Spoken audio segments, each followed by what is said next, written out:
이스라엘 집과 유다 집에 새 언약을 맺으리라.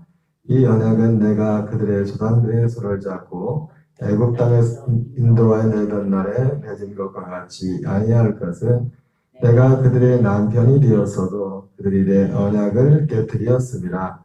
여호와의 말씀이니라. 그러나 그날 후에 내가 이스라엘 집과 맺을 언약은 이러하니 곧 내가 나의 법을 그들의 속에 두며 그들의 마음에 기록하여 나는 그들의 하나님이 되고 그들은 내 백성이 될 것이라. 여호와의 말씀이니라. 그들이 다시는 각기 이웃과 형제를 가리켜 이르기를 너는 여호와를 알라 하지 아니하리니 이는 작은 자로부터 큰 자까지 다 나를 알기 때문이라. 아멘. 할렐루야. 계속해서 하나님의 약속과 죄 그리고 제삼, 약속과 죄 그리고 제삼이라는 제목으로 하나님의 말씀을 전하겠습니다. 지난 시간에 제사함을 받는 세례에 관한 부분을 정리하다 말았는데 어제 사실 난 예배 때는 이 부분에 대해서 더 선명하게 분명히 말씀을 전했지만은 다시 한번 정리하겠습니다.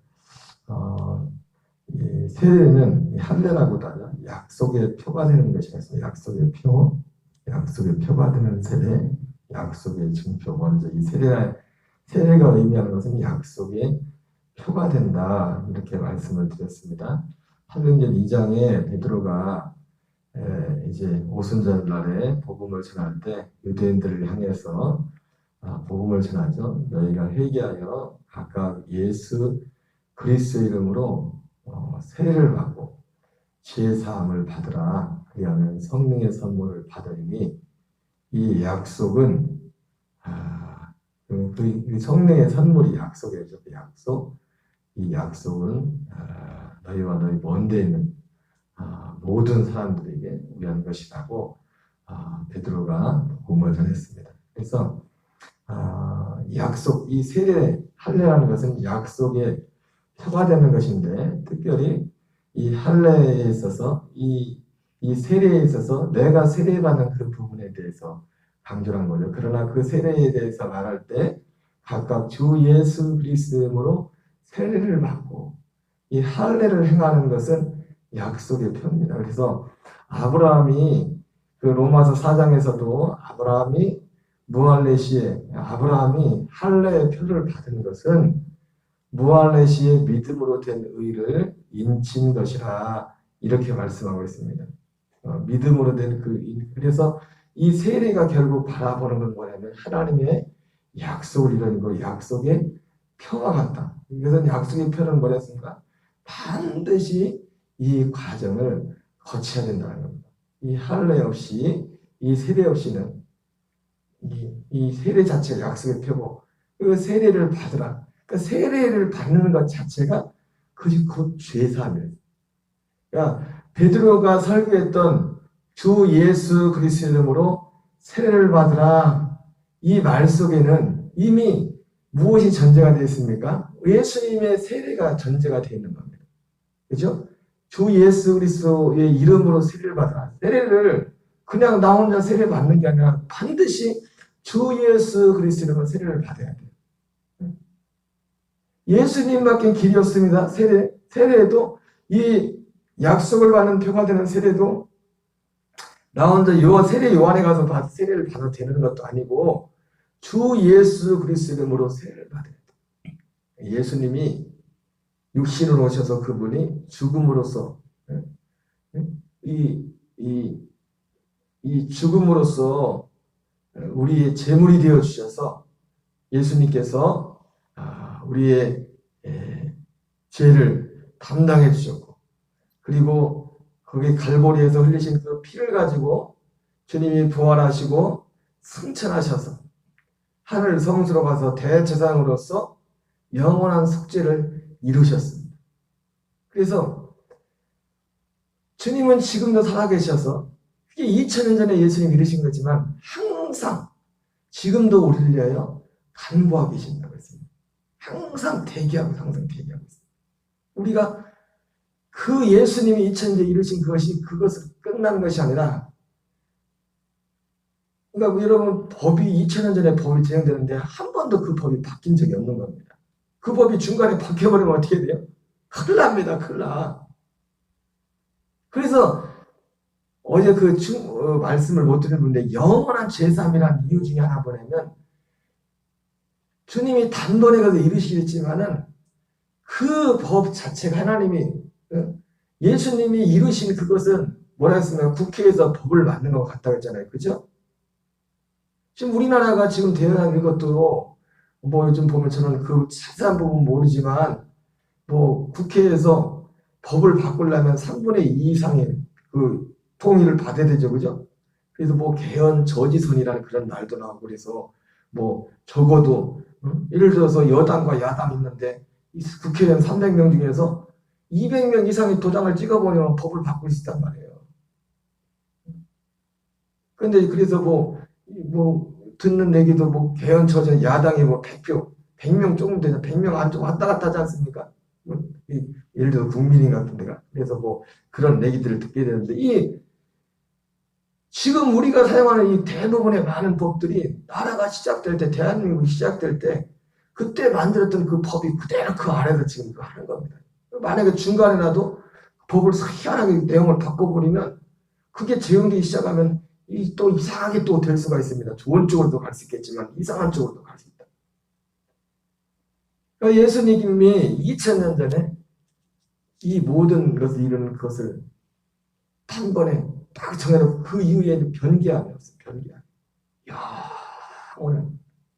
그래서 영원한 그 법이 영원토록 효력을 가지고, 영원토록. 영원히 그 효력을 가지고 한 번에 그 제사를 통해서 이루신 것을, 다만 그 효력이 언제 나타나냐면 우리가 그 율법을 통하고 그 예수님의 죽으신 부활의 믿음으로 연합을 할 때, 그것을 세례라고 하지, 할례라고 하고, 그것이 바로 약속의 표가 된다, 이렇게 말씀했습니다. 죄사함을 받으라. 그러니까 죄사함을 받는 그 자체가 곧 바로 이어서 하나님이 주시는 약속, 성령의 선물, 성령의 선물을 받으리니 이 약속은, 여러분, 하나님이 우리에게 성령의 선물을 준 가장 큰 이유가 뭡니까? 로마서 6장에 나오는 것처럼 하나님의 약속으로서 성령의 선물을 주는 거죠. 그죠? 그 성령의 선물을 주는 것은 새 생명 가운데서 행하게 하렵니다. 그러니까 어제도 저녁에도 말씀을 드렸지만, 성령의 인도하심의 핵심 뭐냐면 새 생명 가운데 사는 겁니다. 생명. 어떤 사건 그거 이전에 뭘 이렇게 하고 이렇게 그런 면도 있죠. 주님이 성령이 깨닫게 하시고 그런 부분 있지만, 그것은 지적인 부분이고, 그죠? 그건 은사적인 거죠. 예? 여러분, 은사와 그 성령의 역사, 열매는 다른 거잖아요. 그죠? 새 생명 가운데가 행한다는 것은 열매를 말하는 건데, 열매를. 그러잖아요. 성령의 열매는, 이 열매는 그 생명에서 나온 성령의. 생명의 성령을 보는 것은, 성령의 선물을 왜 주어진 핵심이 뭐냐면 새 생명 가운데서 행하게 하는 겁니다. 새 생명 가운데서. 지혜나 지식이나 이런 것들을 나타내는, 이런 것들은 은사라고 하죠. 은사가 필요합니다. 우리 주님 다시 오실 때까지 은사가 있습니다. 우리 성모님과 군대에서 어떤 선임이 형제교회 다니라고 방언도 다 끝났다고 하고 소략장 하면서 막 또 얘기를 하더니, 그래가지고 내가 자식 엉터리니까 가까이 하지 말라고. 그리고 방언이 끝났으면 다른 것도 다 끝나야지. 방언이 왜 끝나? 병도 낫으면 안 돼. 그럼 예수 이름을 기도해서. 그렇잖아요. 이거는 끝나고 이거는 저기하고 다 한 성령으로서 역사하는 건데, 그 나오는 것들이.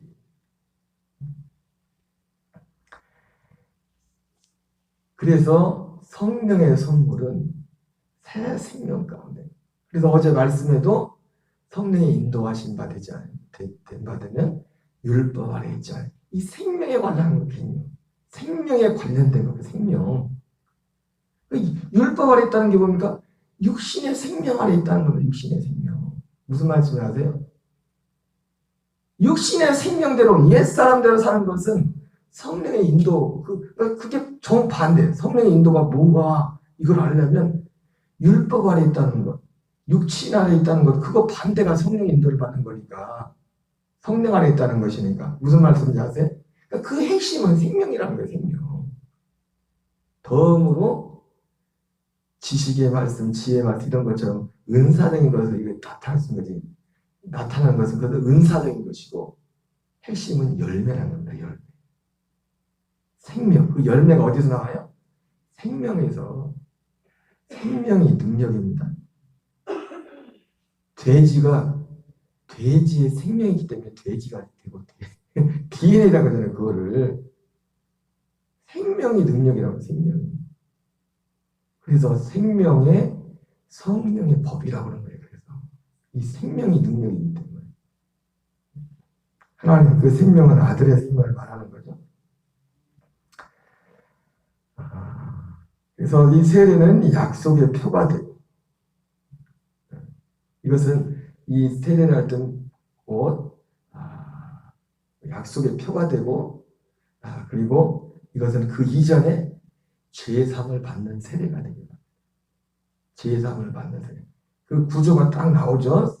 베드로의 그 설교 가운데 그리스도와 함께 연합하여 죽는 이것은 우리가 옛사람에 죽는 것은 약속의 표가 되면서 이것은 동시에 죄사함을 받는 세례가 돼요. 죄사함을 받는 세례.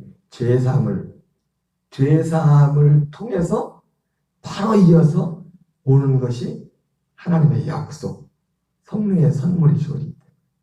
순서가 정해져 있잖아요. 베드로가 말했던 것처럼. 그래서 어떻게 보면 순서가 바뀐 부분일 수 있습니다. 빨리 읽고 끝나겠습니다. 이 부분은 죄사함을 받는 세례. 같이 읽겠습니다. 십계명과 율법을 지키지 않은 것을 죄라고 말하지 않습니다. 왜냐하면 율법이 있기 전에도 죄 아래 있었기 때문에 그렇습니다. 그럼 이 말씀의 의미를 알겠죠? 십계명과 율법을 안 지키는 게 사실은 죄죠. 죄인이기 때문에 그걸 못 지키는 거죠. 그죠? 그러나 이 근본의 이 율법이 주어진 이유는 바로 우리가 죄인이라는 것을 깨닫게 하기 위해서 율법이 주어진 것이기 때문에 그런 것입니다. 믿지 않는 것. 죄란 하나님의 약속대로 오시는 예수 그리스도를 믿지 않는 것입니다. 그죠? 죄는 하나님의 약속 밖에 있는 것 죄라고 했습니다. 율법 가운데 있는 것이 죄라고 했습니다. 육신 가운데 있는 것이 죄라고 했습니다. 죄인이라면 그들이 나를 믿지 않아요. 여러분 로마서에 그런 말씀이지 않습니까? 믿음으로 하지 않은 것은 다 죄인이다. 이런 말씀 들어보죠. 그러니까 거기서 말하는 믿음으로 행하지 않는다는 게 뭐냐면 옛사람으로 사는 건 다 죄라는 거예요. 옛사람 육신의 생명으로. 믿음으로 사는 것이 죄다 해가지고 뭘 문제를 만났을 때 무조건 내가 믿습니다 이렇게 살라는 얘기가 아니에요. 네? 믿음은 그게 아니랬죠. 그런 믿음도 있습니다. 그건 은사적일 수 있죠. 그죠? 은사적인 겁니다. 그거는. 사도 바울이 말하는 믿음은 오직 하나의 믿음이요. 이 생명 가운데 사는 생명. 물론 이 생명 가운데 생활할 때 그런 은사적인 믿음도 나타나죠. 왜? 육신이 죽고. 예를 들어서 내가 우리 믿음이 없다는 거 없는 거 뭡니까? 어떤 육신을 따라 사는 거 눈에 육신으로 보이고 듣고 그것만 가지고 사는 게 믿음, 육신으로 사는 거잖아요. 그래서 우리는 눈에 보이는 것들을 많이 의지하지 않습니까? 그래서 그것을 따라 신앙도 저버리고 마치 한죽 팥죽 한 그릇 내서 장자면물을 팔아버린 예서처럼. 네? 그게 사실은 그것도 육신을 따라가는 거죠. 육신의 적응, 안목의 적응, 이승의 적응. 사실은 이런 것들 때문에 이런 것 믿음의 반대가 그런 겁니다. 그래서 이 땅의 걸 따라가다가 그것을 죽여버리고 포기하고 이거 포기하면 내가 육신을 생각하면 못 살 것 같고 또 아깝기도 하고, 뭐 못 살 건 아닌데 아깝기도 하고, 뭐 그런데 그런 마음이 있는데 나는 네가 기대 죽었어. 끝나 이걸 포기하고. 그래서 제가 하나님의 말씀을 선택하고 예배를 선택하고 그랬는데 그것이 은사적인 믿음과도 바로 연결이 될 수 있죠. 내가 이 세상에서 죽고 하나님을 선택했을 때 내가 욕심으로 할 수 없었던, 욕심으로 하려고 했던 것들, 욕심을 내렸을 때, 포기했을 때 하나님이 다른 부분으로 역사를 하시는 거예요. 그러니까 전혀 무관한 것은 아닌데, 예? 무슨 말인지 알겠어요?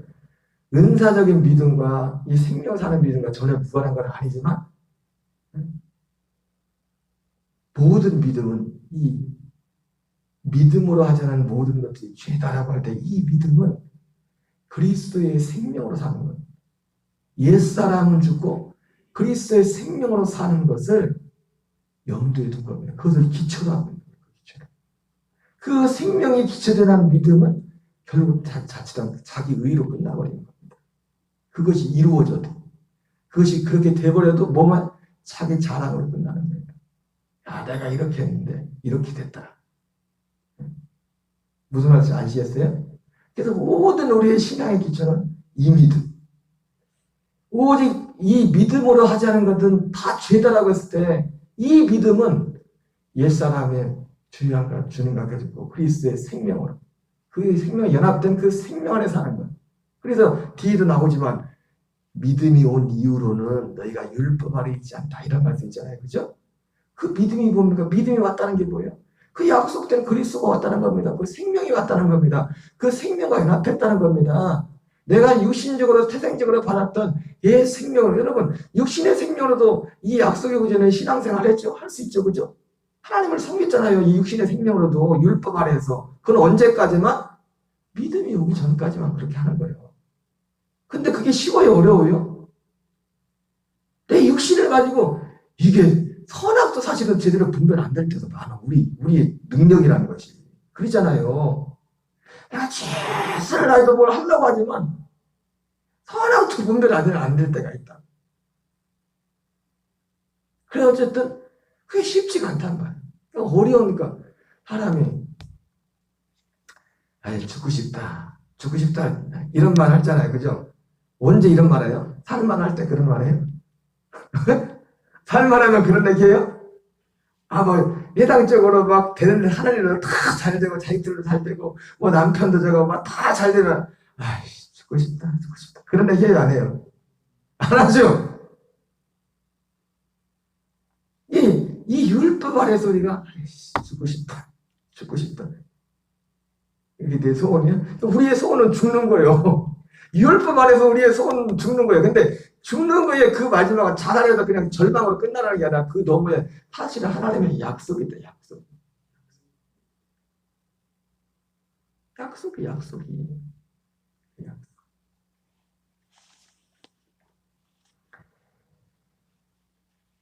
지금 뭔 얘기하죠? 믿음으로 산다는 거죠. 그 믿음이라는 것이 바로 이 생명과 연결된 생명. 죄에 대함은 그들이 나를 믿지 아니하니요.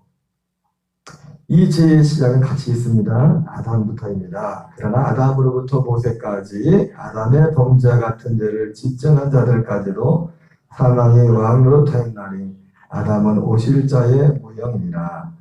아담이 인자라 오시는 예수님의 모형이 되는 것은 예수님이 신부가 될 교회의 지체들의 모든 죄를 짊어지듯이 하와의 죄를 함께 짊어지는 부분을 말합니다. 요한복음 3장 14절 16절 같이 읽겠습니다. 모세가 광야에서 뱀을 든 것 같이 인자도 들려야 하리니 이는 그를 믿는 자마다 영생을 얻게 하려 하심이니라. 하나님이 세상을 이처럼 사랑하사 독생자를 주셨으니 이는 그를 믿는 자마다 멸망하지 않고 영생을 얻게 하려 합니다. 뱀은 마귀를 상징하기도 하죠. 인자도 들려야 하리니. 마귀는 죄와 사망의 법을 집행하는 적이죠. 바로 예수님이 오신 것은 바로 이 예수님이 들리심으로 이러한 죄와 사망의 법을 피해버리는 그런 역사를 하는 것입니다. 하나님이 세상을 이처럼 사는 독생자를 주셨으니 이는 그를 믿는 자마다 멸망하지 않고 영생을 얻게 하려 하십니다. 영생을 얻었다는 것이 아니죠. 영생을 얻게 하겠다는 겁니다.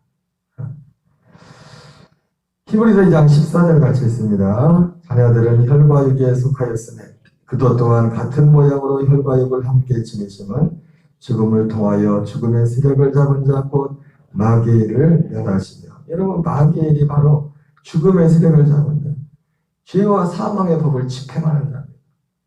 바로 그 율법이 바로 죄와 사망의 법입니다. 율법은 선하고 의로운 것입니다. 율법은 선하고 의로운 거예요. 선하고 그 하나님과 반대되는 것도 아니에요.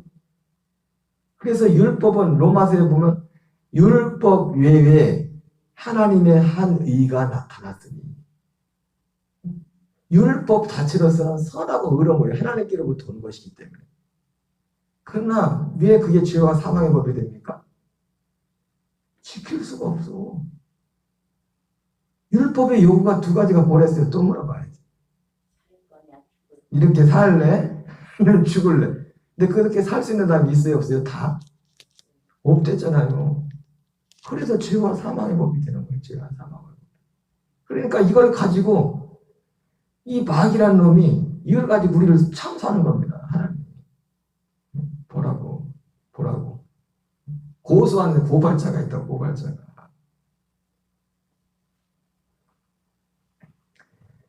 그래서 이 문제를 해결해요. 예수님의 육체로서 그 율법의 요구를 오셔서 죽어서 그 마귀를 멸했다는 게 마귀가 하는 가장 큰 일이 이겁니다. 마귀가 와서 뭐 사람들이 병을 주고 뭐 이런 별일 다 하는 일들이 있지만 마귀가 하는 가장 큰, 그러니까 그것도 그런 마귀가 와서 불법이잖아요. 사실 어떻게 보면. 근데 그것도 뭡니까? 이 죄와 사망 법을 근거로 해서 마귀도 그렇게 하는 겁니다. 왜? 우리에게 죄가 있으니까 마귀가 와서 막 와서 질병도 주고 막 별일을 다 벌이는 거예요. 근데 그 죄의 기준이 뭡니까? 죄와 사망의 법, 율법. 율법 안에서 안 걸리는 사람이 아무도 없어. 우리가 여러분 마귀를 예수님은 주님이 하나님의 아들이 나타난 것은 마귀의 일을 멸하려 하심이라 그랬는데, 죄를 지는 자는 마귀에 속하나니. 마귀에 속한다는 게 뭡니까? 그 의 신분도 있지만 의적으로 속한 그 죄를 범한 순간에 마귀의 밥이요. 왜? 법을 가지고 마귀가 너 내 거다 해버리기 때문에.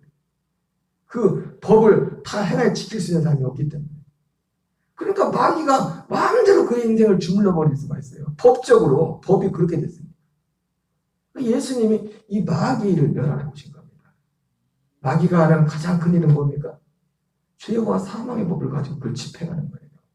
그것이, 그러니까 우리가 겉으로 볼 때는 어떤 마귀가 와서 우리 삶 속에 뭐 질병을 일으키고 간절한 걸 모두 뭐 저주 같은 걸 일으킬 때 그 근거가 뭐냐? 죄와 사망의 법이요. 이거를 패버리면 마귀가 힘을 잃는 거예요. 예수님을 믿는다는 것은 이게 전부는 아니지만 그 부분이 중요한 겁니다. 우리가 마귀를 이기는 것이. 근데 이거 누가 이겨요? 할례 받은 자에게만 해당되는 거예요. 이 법이 폐해지는 겁니다. 이 할례를 통과한 자는 더 이상 죄와 사망으로 나를 건드릴 수가 없어. 죄와 사망. 그래서 할례가 중요한 거예요. 할례가. 그냥 내가 믿습니다. 그럼 입으로 그게 아니라 마음에, 표면적 유대인이 아니라 이면적 유대인. 할례는 마음에 알지. 정말 전심으로 그 약속을 믿고 바라면서 그리스도의 죽음에, 예수님의 죽음에 정말 연합한 자, 사망으로 바라질 때 더 이상 그 사람은 죄와 사망의 법. 로마서 7장에서 오라 나는 권고한 자다. 누가 이 사망의 모습을 건져내랴. 바울이 막 사모하고 정말 애타는 그런 과정 가운데 로마서 8장으로 넘어가면서 이제 그리스도 예수 한 자에게 결코 정죄하는 날. 그럼 이제 그리스도 예수 안에는 생명의 성례의 법이, 죄와 사망 의사를 해방해야 돼. 바로 그리스도 안에 있을 땐 더 이상 이제는 죄와 사망이 우리를 건드릴 수가 없는 겁니다. 여러분, 결국 우리 인생 가운데 나타나는 모든 것들은 죄와 사망의 법에서 거기에 걸린 그것들이 실제 현상으로 나타나는 거예요. 물론 생명의 성리방식을 행할 때도 마귀가 우리의 삶의 길을 막는 부분도 이거 분별을 해야 돼요. 예? 무조건 다 마귀가 그랬다. 그래 버리면 안 됩니다. 마귀가 하는 것도 우리의 죄 때문에 걸려서 하는 것도 있지만 우리 죄와 관계없이 마귀가 예수님한테 도전을 했는데 마귀는 대적자잖아요. 우리가 그리스도와 의가 되고 하나가 돼도 마귀의 대적은 있을 수 있어요. 그거는 그 정도는 분별할 수 있어야 돼. 아멘? 시간이 너무 지났네. 오늘 한날도 주 예수 이름으로 승리하는 저와 여러분 되시기 바랍니다. 주기도문으로 마치겠습니다. 하늘에 계신 우리 아버지여, 이름이 거룩히 여김을 받으시오며 나라의 마옵시며 뜻이 하늘에서 이루어진 것 같이 땅에서 이루어지이다. 오늘날 우리에게 일용할 양식을 주옵시고 우리가 우리에게 죄진 자를 사하여 준 것 같이 우리의 죄를 사하여 주옵시고 우리를 시험에 들게 하지 마옵시며 다만 악에서 구하옵소서. 권세와 영광이 아버지께 영원히 싸움나이다. 아멘. 주여 주여 주여 오소서 진리의 성령님 이 땅은 들며